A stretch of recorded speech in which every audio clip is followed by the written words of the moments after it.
we're going to talk about uploading images and formatting images.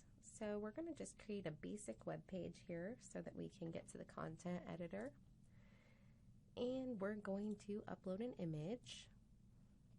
I'm going to go ahead and use one that has already been uploaded onto the website here.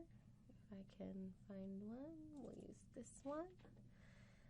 So the dialog box here that has shown up, you can preview the image that I just clicked on. So any changes that we make in this box, you'll be able to preview. The first thing we want to do after adding our image is add alternative text. Alternative text is a textual alternative to non-text content such as images, and it is imperative for web accessibility. Computers and screen readers cannot analyze an image and determine what it is without alternate text. So anyone using a screen reader to view our web page that has an image on it would literally just get image of and then nothing. So we need to explain what's happening in this image so that our screen reader users know what's going on.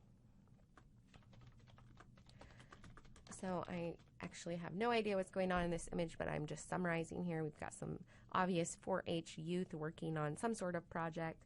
So that's what I've entered. And we want to make sure that the alternate text is accurate, brief, clearly expressed, make sure it's not redundant, and we don't use phrases such as image of, graphic of, logo of, etc. to describe the image. So now that we've got our alternative text, we're going to format the image accordingly. So to the left of the preview box, we have width and height. This is the width and the height of the image that I just inserted, but I can change this. You definitely don't want to increase the width or height from the original image. This will make it appear pixelated and blurry and not good quality. So we can go down in size though. So you'll notice that my width and height changed together as I entered a new width and height. And that's because we have this locked ratio button off to the right here. If I were to unlock that, only what I'm changing would change, and you can see that it is extremely stretched. So just make sure that locked padlock is shown next to the width and height fields. If I've changed the image and I want to revert it to the size that it was when I originally added it, but I don't remember what that is, I can just click this circular arrow and it automatically reverts to the original size. Next we have the H space and V space and alignment. So H space is the horizontal white space next to the image so that text and the image do not run right up next to each other.